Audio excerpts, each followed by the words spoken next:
Is there an Akhand Bharat in the making? This might not come as a news item. This might not even come as a buy item in a small website, but I think I see the ground already getting prepared for a conglomerate of South Asian countries, all of whom will be following a certain set of rules, and these rules will be framed, maintained, and secured by India. This is what I see, and a lot of small events here and there will give you an eyesight. It'll give you an insight, I should say, on what is coming down the pipeline. After COVID, many countries have suffered economically grievously, which has necessitated that they lean to a bigger, more stable financial power to sustain them. And this could be in the form of currency from that country or exchangeable currency with that country, pegging their own currency in exchange rate with that current. But the first big changes will come by way of monetary pegging, is what I think. And as this thing goes along, more and more countries would probably have a union wherein common interests will be done and managed under the aegis of India. And this is what I see happening, because otherwise some of the smaller states just cannot sustain, and they'll be vulnerable to attacks from countries like China, which is doing exactly that. So India has to counter something, and this is what I think is India's plan. I'm going to share with you a bunch of slides. You can agree with me, you can disagree with me. Please feel free to express your observations by way of comments. I expect a lot of you to say something about this, because this is not something that we have thought in a vacuum. We are giving a bunch of links in the description section for you to go and read for further information on this topic. So here we go. A small request to all of you to please like this video, and if you have not already subscribed to our channel, kindly do so right away. So, is an Akhand Bharat in the making? So this is a map from a long time ago. You are seeing like Gandhar for Afghanistan, Sindh for the entire Pakistan, 𝗏𝗏𝗏 for what is parts of Tibet, and then you have Brahmadesha for Burma. So this whole thing, is this something that is going to become a single entity? May not be geographically the same, may not go to elections the same way, but a step-by-step approach as things are getting really hot around India. So let's take a quick look at why this was necessitated. We saw that once there was a coup in Bangladesh, whose hand was there?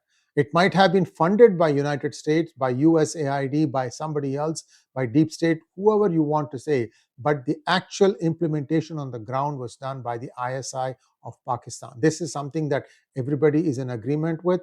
Pakistan is very active in Bangladesh. How did that happen? Pakistan, once Yunus became the advisor, has been sending small arms disguised as rice shipments to Bangladesh. Can you believe that? These people don't have rice for themselves and they are shipping, because I'll tell you why I'm saying that these people don't have rice for themselves. India, when exporting to United Arab Emirates, it is believed that some of that got re-exported back to Pakistan.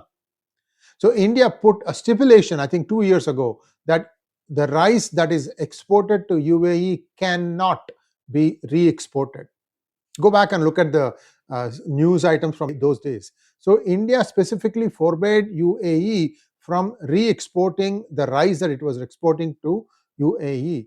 And so I'm sure that gravy train to Pakistan stopped. Pakistan has really made a mess of its natural resources. I don't know how much irrigation, how much cultivation is still going on.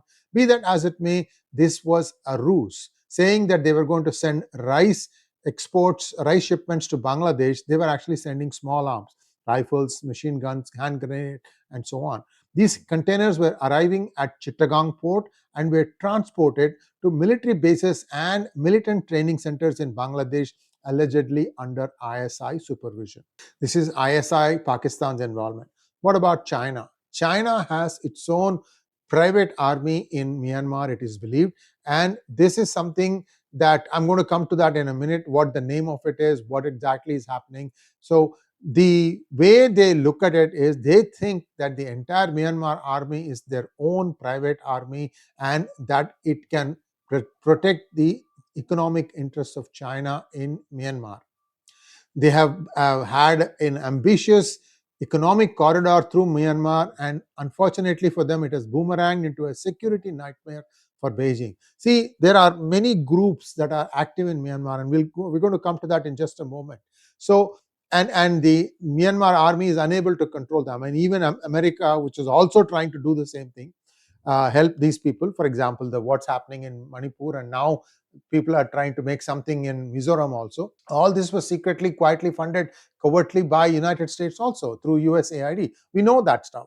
Mizoram chief minister, the new guy, the guy forms a party. In 3 months, he becomes the chief minister and he sweeps the election in Mizoram. How the heck is it possible, guys? You tell me. I mean, people are spending decades starting a party and growing it from ground up. Here is one ex-IPS officer, comes in, he forms a party, and within 3 months, he's a chief minister. And then in September, he goes to US and starts making all kind of bakwas.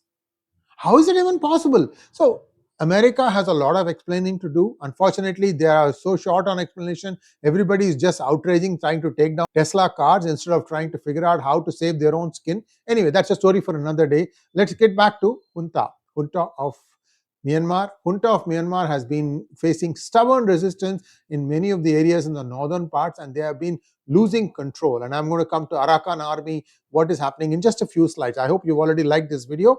Now, Junta is losing ground, but China appears to be still providing military assistance, including jets to unmanned systems.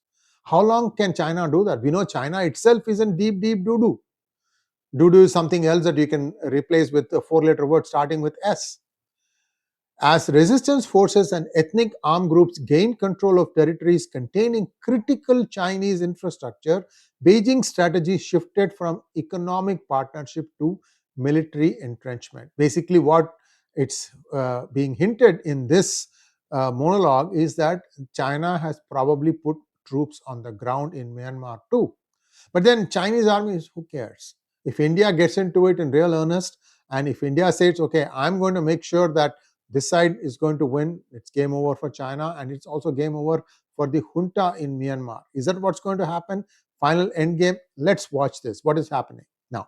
Myanmar has its own political dynamics. Aung San Suu Kyi has been under custody, has been in jail ever for several years now, as the junta reasserted their power over this country.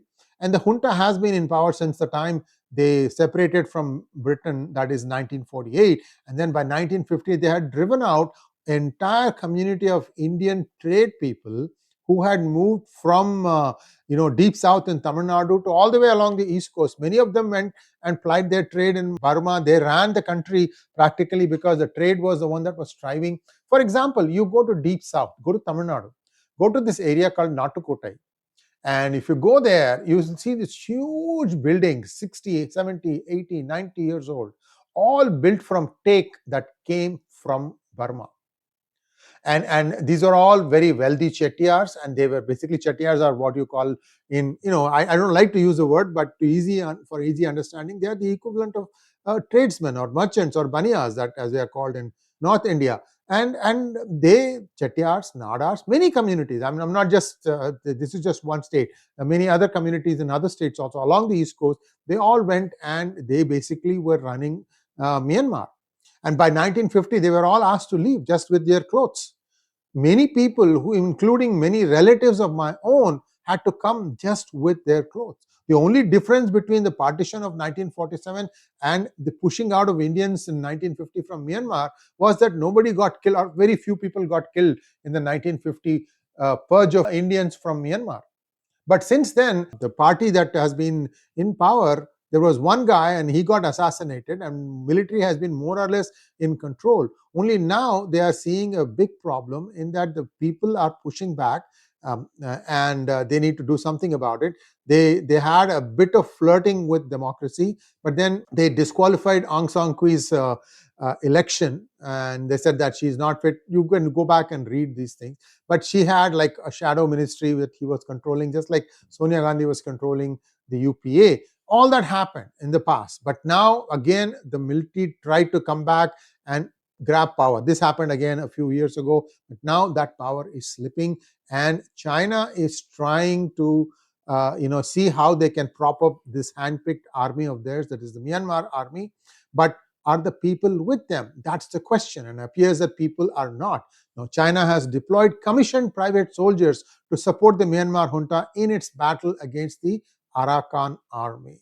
Here is the interesting thing. Arakan is the Rakhine state from where you have a lot of Muslims living there. Those are the Rohingyas that we call them in India, as well as there are a fair amount of Buddhists also in Rakhine state. I have given you a percentage breakdown. I think it is 28% Muslim and 70% Buddhist, if I remember correctly, and others being the remaining. Now, Arakan Army has been attacking Chinese assets in the Rakhine state, prompting Beijing's intervention to protect its strategic interests. In other words, Arakan Army is fighting not just Myanmar, but also China. And these hostilities against China are primarily aimed at disrupting Beijing's economic and strategic interests in the region. Now, China's security presence adds an extra dimension to this whole dynamic, and this is now becoming more complicated. Who are the parties? How many of them are now slowly gravitating towards India? I'll come to that in just a moment, because this whole thing, when it is done, what's going to be there is you already have one country now, Sri Lanka, which is more or less protected by India in terms of its finance and economy. India has underwritten some of the IMF loans that Sri Lanka got. So things are under control there. Likewise, you will start seeing things happening in Bhutan, things happening in Nepal, things happening in Myanmar, and finally it will be Bangladesh. Although in the case of Bangladesh, I think the solution will be slightly different.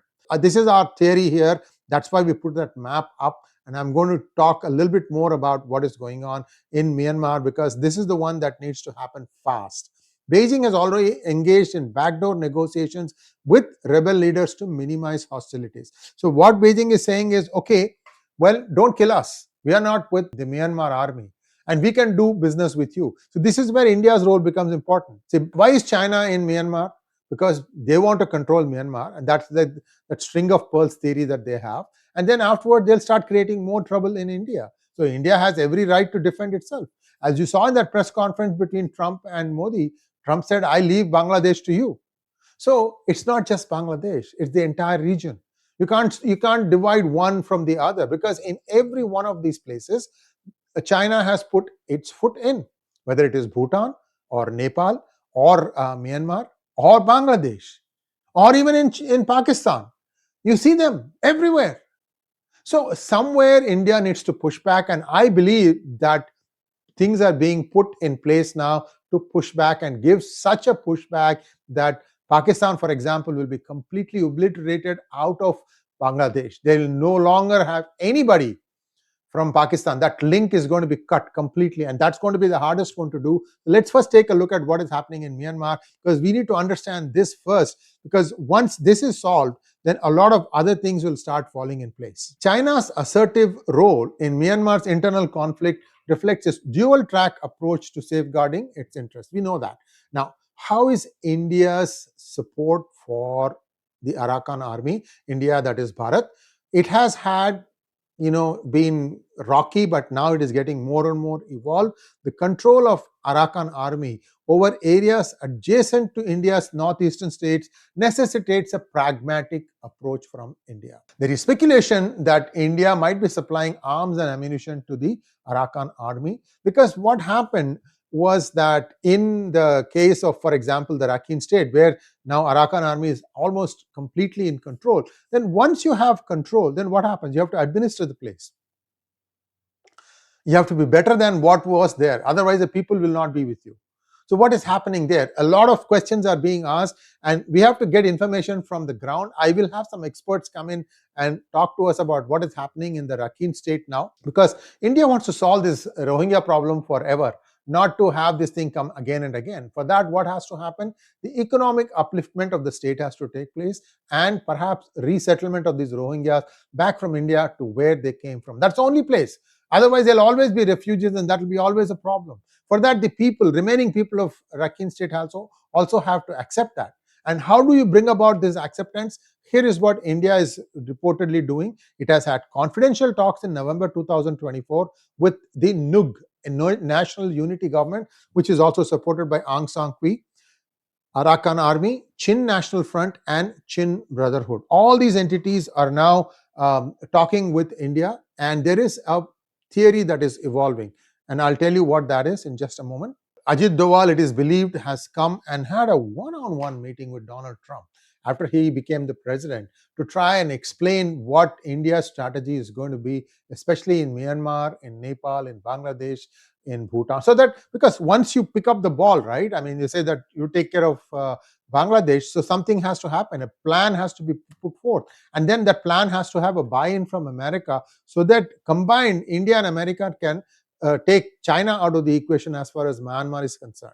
So what has happened is that it is believed, I mean, there's no, I can't confirm or deny that, nobody will confirm or deny this, that Ajit Doval had a one-on-one with President Trump where he presented this plan, and it has have the blessings of the American government. Now it is going to be put down in action, and it will be deployed, and you won't see this thing like in one instant everything is becoming a part of India. No, not that way. That's not the way it's going to happen. You have to follow what is happening. First, now Sri Lanka, and then Maldives is going to be stabilized. And once Maldives is stabilized, I think it could be also in parallel. Bhutan, Nepal, both of them are also suffering. You saw how much support there was for the returning King Birendra. And see, these are all indications to tell you that something is shifting on the ground. People are endorsing a certain approach that India is putting to them, saying that, okay, this is how you can be independent. At the same time, we are there to take care of you should you run into trouble. This is the point, that how do you say this thing and how do you do this thing? That's where the difference is. And I believe that the Modi government has found that delicate right balance when it comes to dealing with some of the smaller states such as Bhutan, Nepal, Sri Lanka, Maldives, and perhaps slightly bigger state called Myanmar. Bangladesh, like I said, it's going to be a little bit more involved, but I will tell you a little bit about what I know on what's happening on the ground in Bangladesh also. Now, the Tatmadaw, this is the armed forces of Myanmar. They rely heavily on China for arms, funding, and political support, but some junta leaders, that is the military itself, are exploring closer ties with India and Russia as alternatives. This is not something that is like a pie in the sky that I am speaking. What had happened is I'll come to that in just a moment. What is India trying to do? India has an economic corridor called the Kaladan Multimodal Transport Project. I've shown this to you, and this goes through Myanmar, and then some part, and then it works its way up into, I think, Mizoram, if I remember correctly. And it's got some other things like Paletwa Inland Water Transport Terminal, Kaladan River Bridge, and Paletwa Mizoram Highway. Yeah, Mizoram. I was trying to recollect from a monologue that I had done a few weeks ago. The project could serve as a gateway for humanitarian and infrastructure initiatives in the Rakhine state funded by Bharat. So this would be one of the first initiatives, because then once that is completely functioning, that is actually going through two ways. One is through the road, and the other, the Kaladan project itself, is part sea, part road, and part rail probably. And that will essentially enable the entire stretch up and down that area. I have a monologue on this. Just look at Arakan or Rakhine, one of those things on PGurus channel, and you will get that one also. Now, India is balancing relations between the Myanmar junta and the opposition. NUD, like I told you, that's what Aung San Suu Kyi is after. I mean, she's behind that one. India maintains diplomatic ties with Myanmar's junta government while also engaging with rebel groups. During his visits to Russia and Belarus, this is where I'm coming about Russia's advice to Myanmar. Myanmar junta leader Min Aung Hlaing met with Putin and Lukashenko of Belarus, who advised him to align with India rather than China for a better future. So what's happening? Is Russia weaning itself off of China, or did we read Russia wrong all along? That's why I'm bringing in European experts about what Russia is internally, and Simon Hunt and Alex Krainer, and I'm going to have a few more guests. So you get a full 360-degree view of who is looking at what in what way, and that gives you a better perspective on some of these things. The Kremlin has announced after the meeting that the two had agreed to work together in various fields, including trade, the economy, and the military. So what is the expansion? What is this Akhand Bharat concept? How is this going to take shape? Well, here are some thoughts. India's multifaceted engagement in Myanmar and Bangladesh highlights its growing strategic influence, balancing relationships between China, Russia and the regional players while securing key infrastructure and trade corridors. Speculation persists on whether India might pursue the Akhand Bharat project, integrating Myanmar, Bangladesh, Bhutan, and Nepal into the Indian Union with special status. I don't think that's going to happen like on a flick of a switch, although I've seen stranger things to happen. But it's possible that it could happen, a major geopolitical question with significant implications. So, is an Akhand Bharat in the making? Well, your guess is as good as mine, but I have given you all the equations, all the players. See, for example, for Myanmar, they never recovered from the loss of the trading community that used to be Indians. It's like a dark country. Nobody even knows what's going and coming until they became part of this golden crescent and started exporting drugs and manufacturing them, growing opium. Is that what you want a country to be remembered as? These are the places where you have a lot of Buddhist stupas. For Buddhism, Myanmar is one of the thriving places, and Buddhism is also part of Sanatana Dharma. So a lot of other things are also in the play. Somebody might ask, oh, wait a minute, if all of them become part of India, then what happens to the demographic? Will there be a higher percentage of Muslims in the country? I don't think so, because these are not going to be part of a voting bloc in India. They are going to be continuing to be what they are, except, like I said, there will be some financial guarantees, perhaps some military guarantees to make sure that each of them are capable of defending themselves if push comes to shove. At the same time, also enjoying benefits of a more stable currency, a more stable business environment, a more something that is more conducive to be able to ride out some of the economic storms that might come their way. Certainly, China is in no position to help out in this. I think they've already poured a lot of money into all these places, and I think now if India comes in and gives the right kind of kick in the right place, a lot of things will just fall in its lap and things will become better for everybody. This is a hope. This is also a reading based on what we are seeing happening in this area. You may agree with me, you may disagree with me. Please, whatever it is, do put in your comment, and also please share this thing with like-minded folks, because in this we need a full buy-in from Bharat. Thanks for watching. Namaskar.